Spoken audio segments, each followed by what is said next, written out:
Hi, I'm Fox of Foxtrot Tarot, and today we are going to be talking about something a little bit different.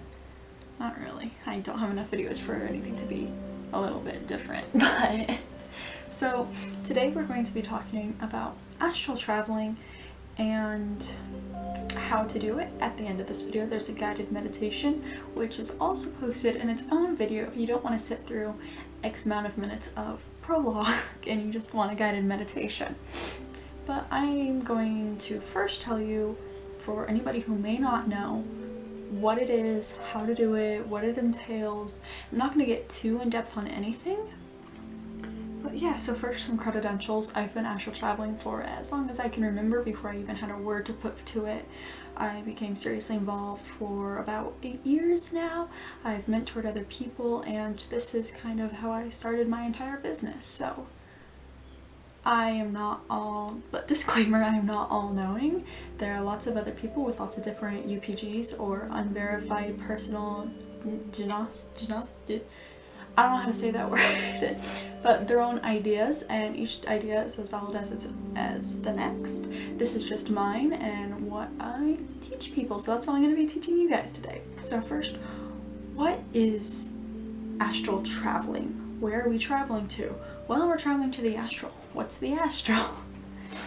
The astral is a series of planes, overlapping, interconnecting, laying next to each other, laying on top of each other, slightly askew, but, and there's so many, and this might be an odd cut, I meant to mention this earlier, so I'm editing this in earlier. In the astral, on these planes, there are things you've never considered. Or maybe you have considered, but like there are species that you like do a random animal generator and then put them all together. That's out there, I swear it. There's something you can't even perceive. There's a ball of energy with an eyeball on it. There's I'm getting really excited. There's so much out there, it's infinite. And the farther, like if this is Earth's plane, the farther away you get, the more strange, like because each series of planes will have like trends and stuff that you'll notice because of the way that things are. But anyway, the farther away you go, the more crazier things get. And oh, I love it, it's so cool. But this one piece of hair, this one hair. But, and that goes the same for plants, location, like the type of land masses, like everything. It's so cool. I love it. But again, that's a lecture for another time. I don't know, maybe it's different for you guys, but whenever I think of astral planes, I think of like a whole bunch of plates, just like in lines next to each other, but it's not quite like that. There's no space, actually there's very small amounts of space in between each plane, and they overlapped. This physical plane that we live on Earth, our solar system, our entire known universe, that is its own plane. And what makes our universe special is that there's actually two planes over-connecting each other perfectly. And that is what a lot of people talk about when they talk about out-of-body experiences. When you like stand up out of your body and you look back at your body and you walk around your room and you can walk around the street and stuff and nobody can see you. That's when you travel the second plane, because like there's this physical and then there's the metaphysical plane that perfectly overlap each other. And we're going to talk about the differences between out-of-body experiences and astral traveling. So when you astral travel, it's just leaving your physical body. And yeah, so when a lot of people think you aren't doing it right if you don't sit up thinking nothing happened, turn around and, oh my gosh, my body's there. No. That's what I call astral projection. The difference between astral travel and astral projection: astral travel, you are still aware of your body. You are aware of that car that drove past your window. You are aware that your garage just closed in your dad's home. You're aware that your foot itches. You're aware that you just sneezed. And like, you're aware of all this, you're just ignoring it. Or, you know, not ignoring it, because If you have an itch on your face, scratch it. Just do it. It's gonna be easier than putting all the effort into ignoring it. It's gonna be easier to just, all right, back to focusing, than it is to be like, don't think about it, forget about the itch, don't touch your face, you're focusing on something else, you're like, it just, it's gone. So I also have this handy dandy graph that I'm gonna put here. I don't actually know what you guys are seeing. Can you see my face? Probably, because the camera's pointing at me, but that's not the problem. So there's this handy dandy graph. And you see, when you astral project, that is you, there is a separation. Like, you're not actually separated, it's still your body. But somebody could slap your physical body across the face and you wouldn't even know. Like, you are out. That is what a lot of people consider an out-of-body experience.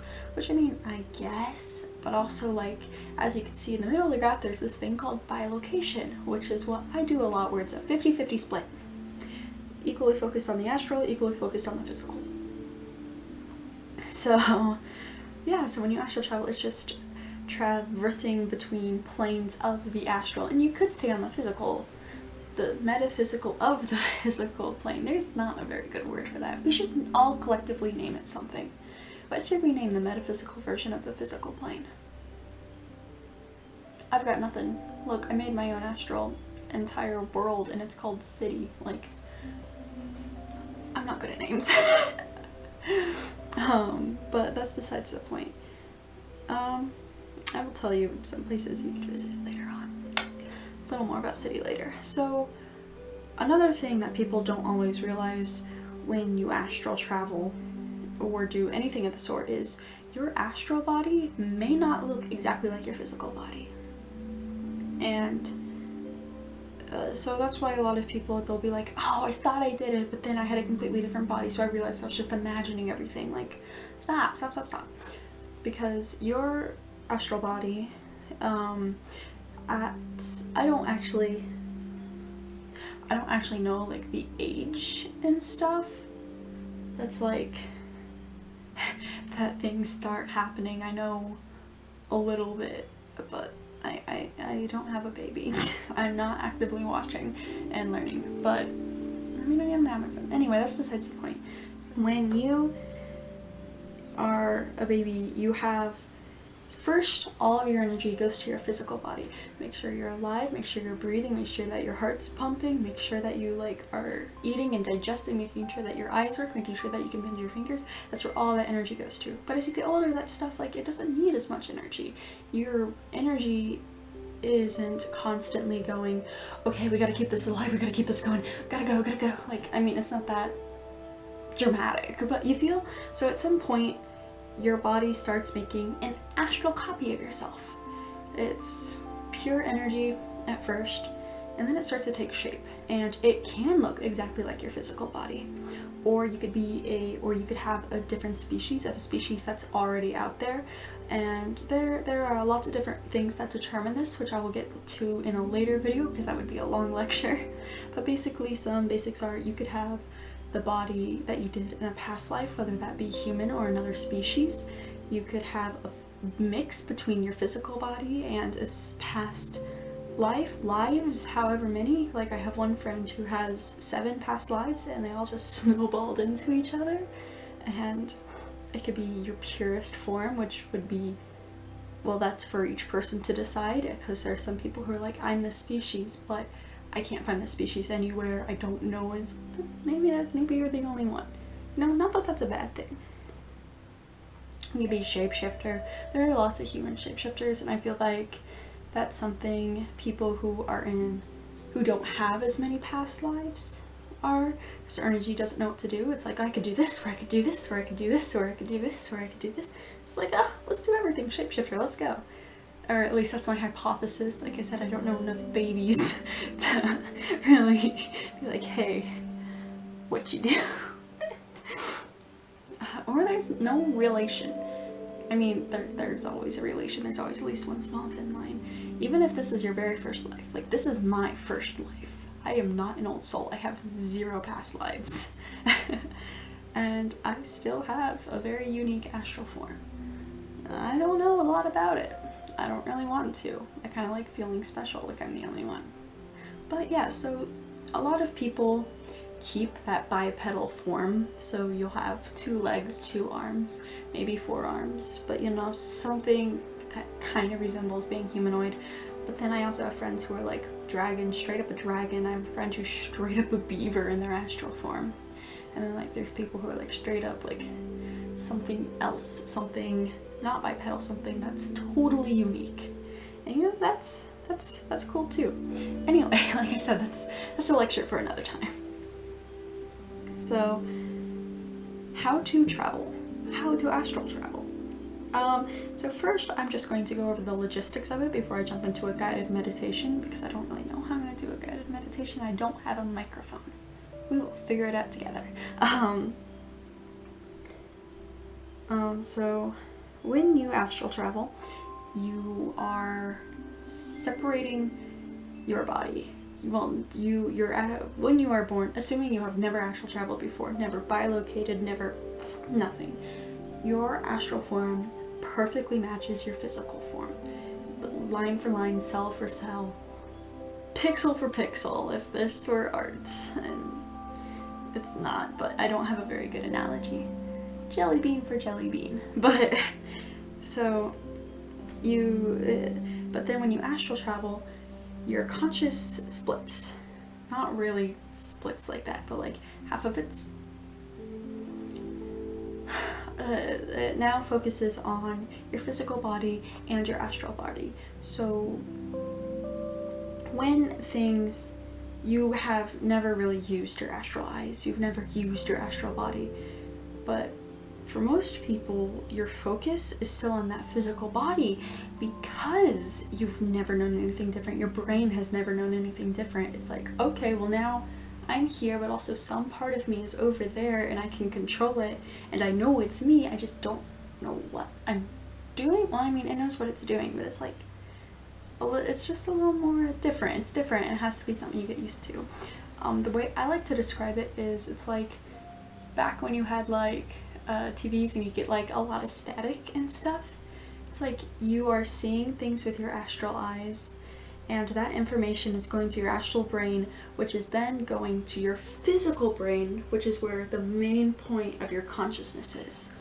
And in that transfer between bodies, it gets lost. There's like interference, it's just wavy, it's difficult, it doesn't know what's happening. I mean, it knows what to do, but it's like, oof, this is different, this is difficult. So you may not see things clearly. So things get mixed up and stuff, but the more you do it, the smoother those lines get, the faster connection you'll have. You go from cable to Google Fiber, like, you know, it gets good. It gets good. The other candle's burning out. All the candles are burning out. So yeah, and excuse me. So that's why a lot of people like guided meditations, because it helps clear that up. Because when you do a guided meditation, you are making your own astral space. Brand new, you are making it. You are envisioning everything. And that helps a lot of people get started. And that's going to be something I'm not doing. I'm going to help you get to an astral plane.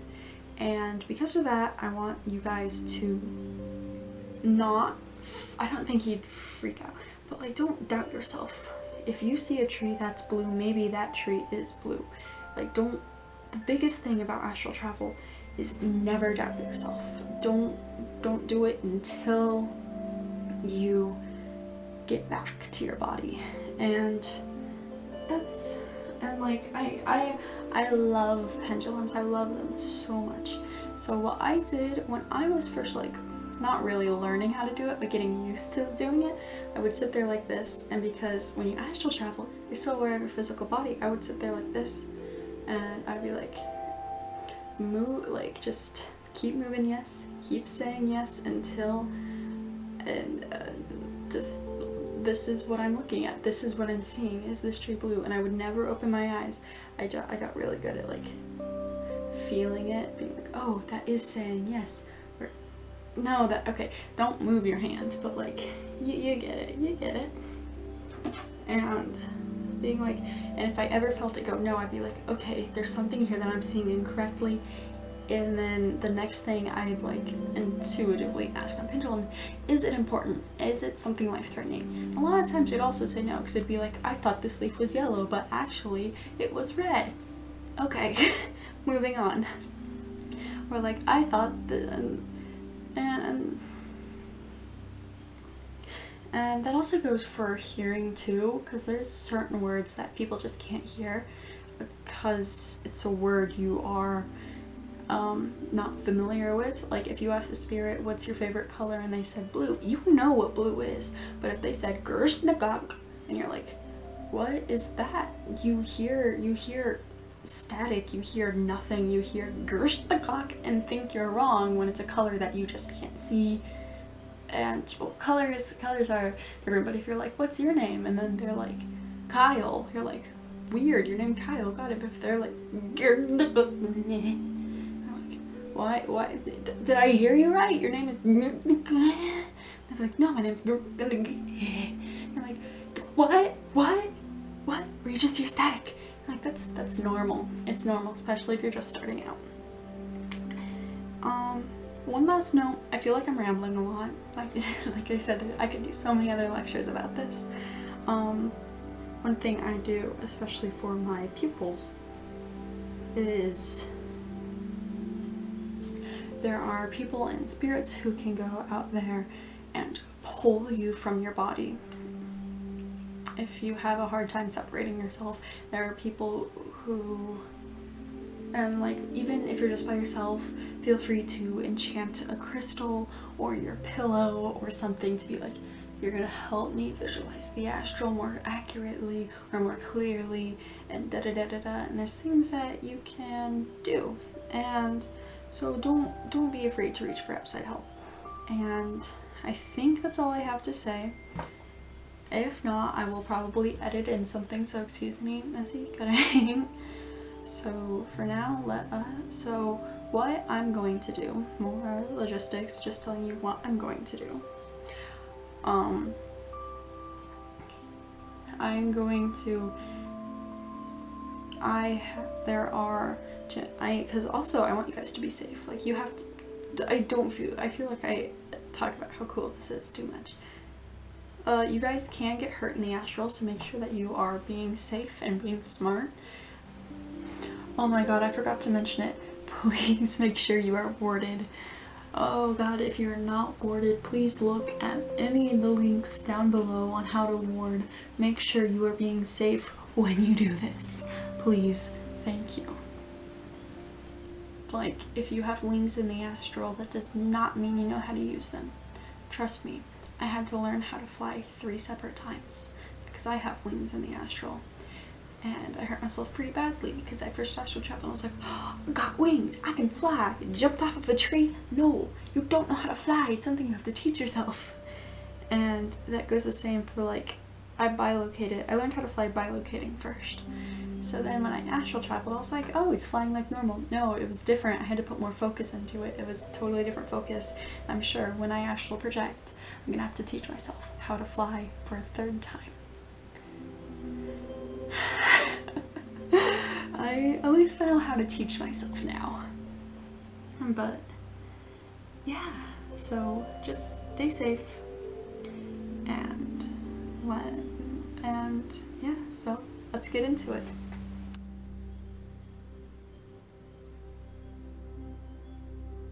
Hello everybody, and welcome to a guided meditation for astral travel.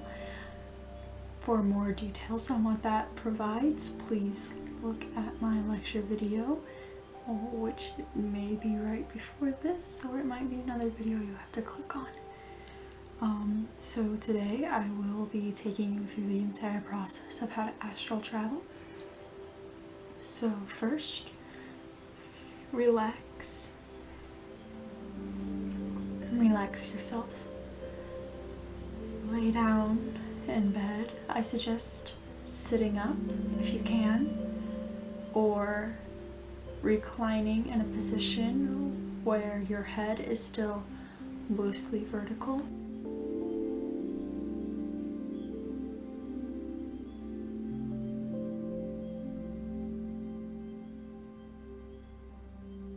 Relax your body. Clench each muscle, starting with your feet, curling your toes, flexing your feet, and then relax.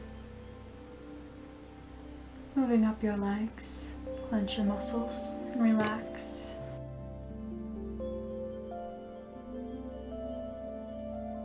This is just showing that you still have muscle control. Sometimes you don't realize that you're tense until you try to tense it. Relax. Move up your body further. Curl your fingers. Uncurl. Let them hang naturally.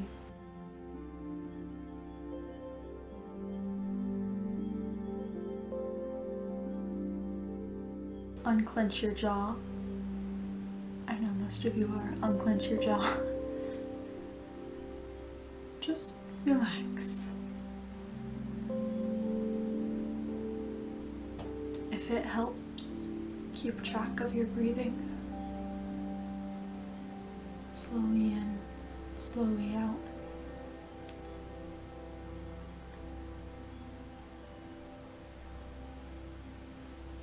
Notice your blood flow. How does it travel through your body?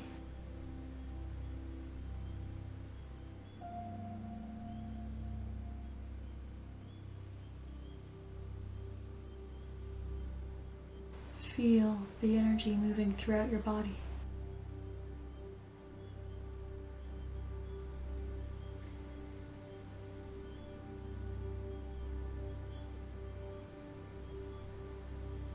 How does it move?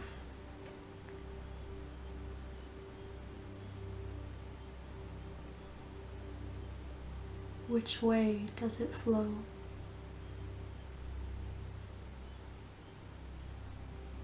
There are no incorrect answers.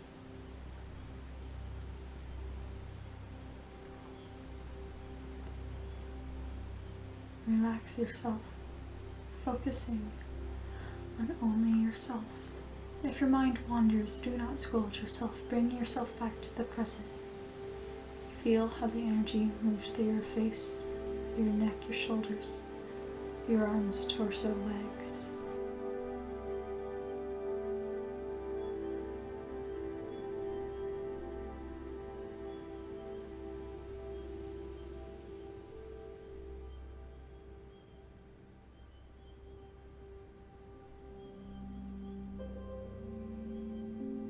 When you are ready, imagine yourself sitting up straighter, standing up. There are no wrong answers. What do you look like?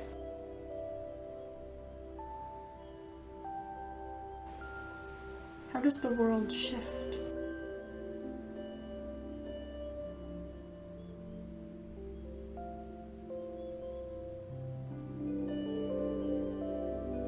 Do not question if you are imagining it or if it was real. Do not worry about it. Enjoy it for what it is.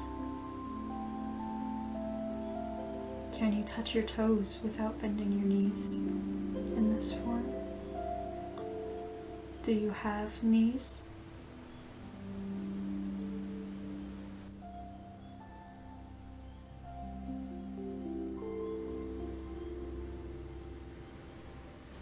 If you cannot see yourself clearly, don't worry.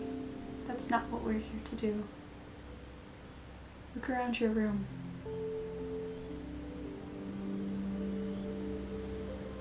Imagine yourself walking forward, touching things.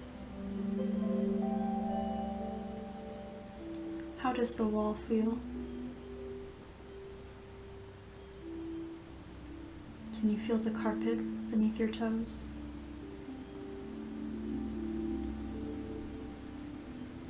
Can you feel the air entering your lungs?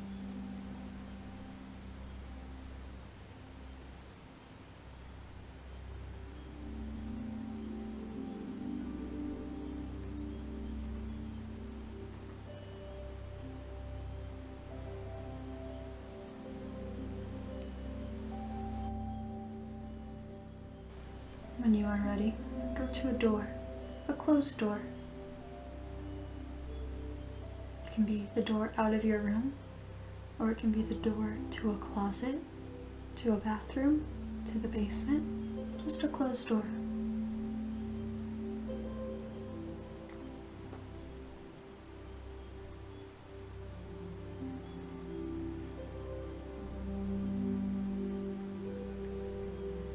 Stand in front of this door and breathe deeply. Center yourself in front of this door. Know in your heart and your soul that when you open this door, you will be somewhere safe.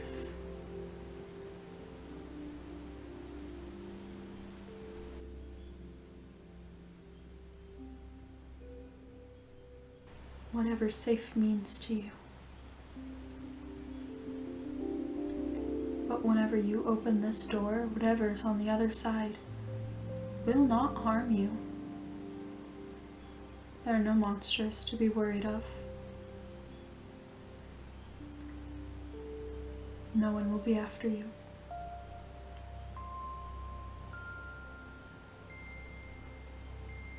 When you are ready, open this door. What is on the other side? Do not doubt yourself. There are no wrong answers.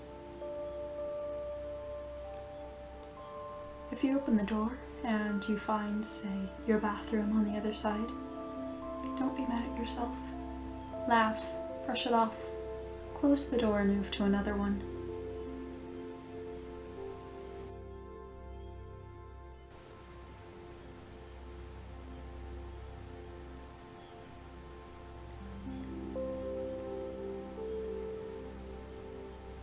Step through this door into the world that you see in front of you. Is there grass? How tall is it?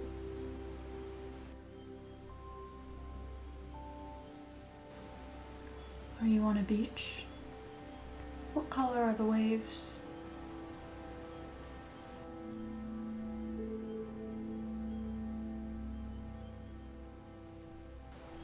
What time is it? What can you see in the sky?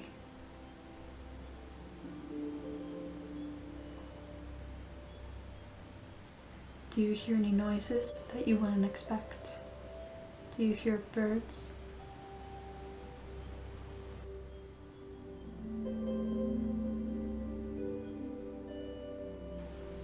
When you walk forward, what noise does the ground make?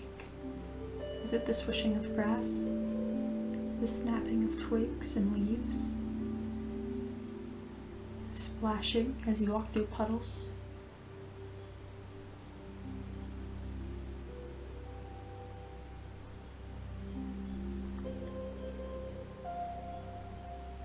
There are no wrong answers. What you see is what you see. Take it for what it is. Do not doubt yourself.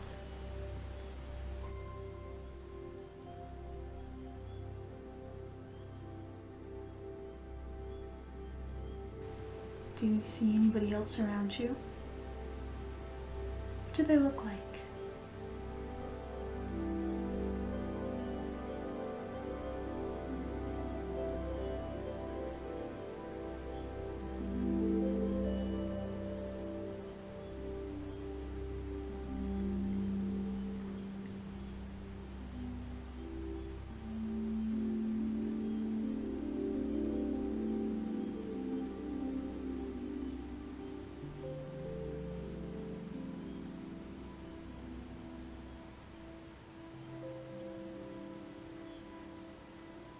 As you explore, is there anything that you did not expect to find?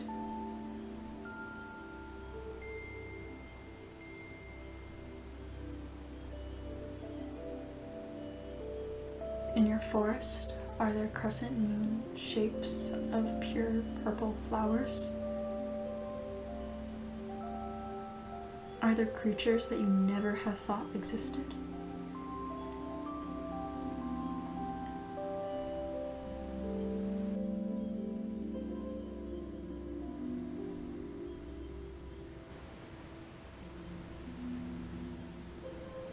Do the trees whistle at you like birds?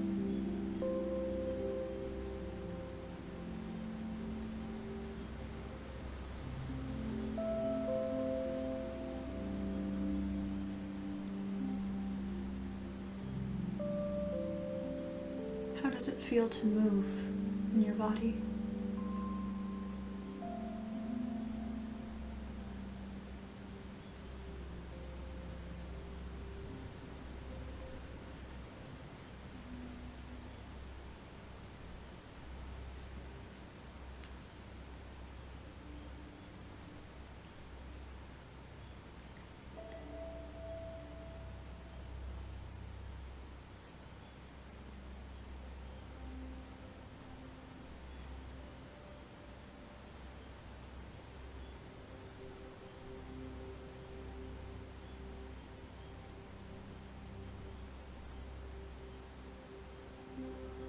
Are there any buildings that you can see? Are you in a populated area?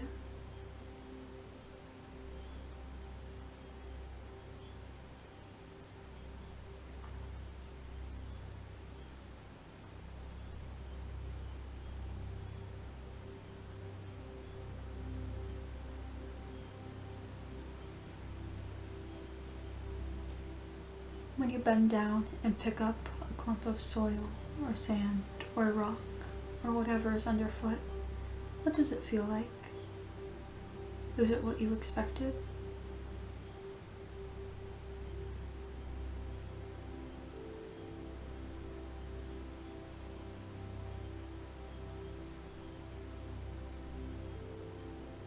When you bring two rocks together, what noise does it make?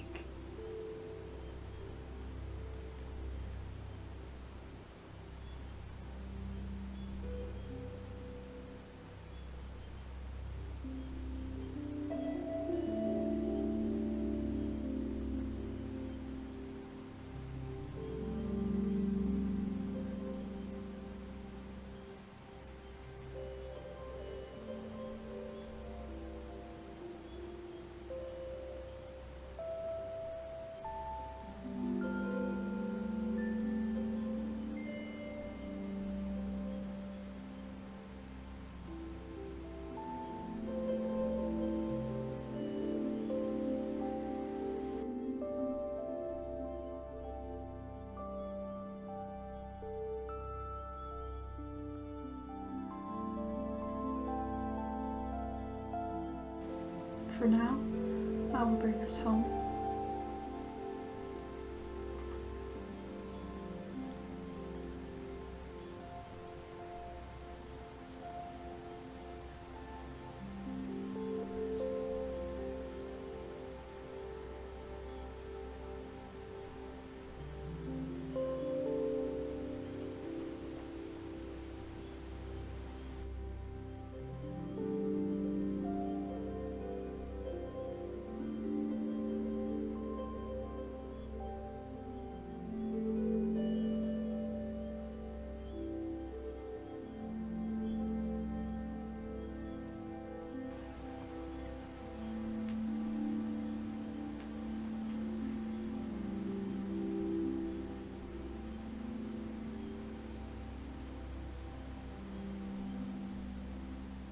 Close your eyes and mentally thank the energy around you for this adventure. Thank yourself for doing it, being able to do it. Pat yourself on the back kind of thing.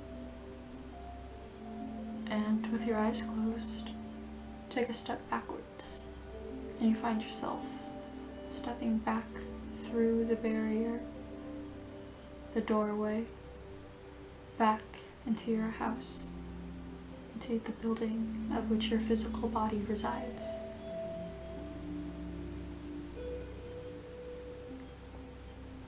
Close the door and make your way back to your body. Upon touching it, for some, touch it, lay down on top of it as though it was your body. I mean, it still is your body.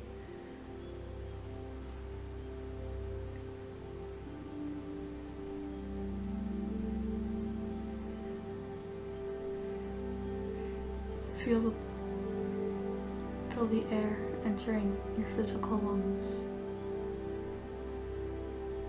Slowly start getting used to the sensations in your physical body. Wiggle your fingers and toes. Unclench your jaw if you have clenched it at all throughout this process. Open your eyes. Slowly get the feeling going back through your body. And welcome back to the physical world. Now you know how to astral travel. And feel free to use this method to travel to other places or new places. Now is the time that you are back. Once you are back in your physical body, now is the time to sit down, figure out if what you saw was all imagined or if you did actually astral travel. If you find that you imagined everything, do not worry. Don't worry, you're fine. You have so many more opportunities to learn how to get it right. And I presented to you the method that I learned how to do it. There are millions of other methods out there. Find one that works for you.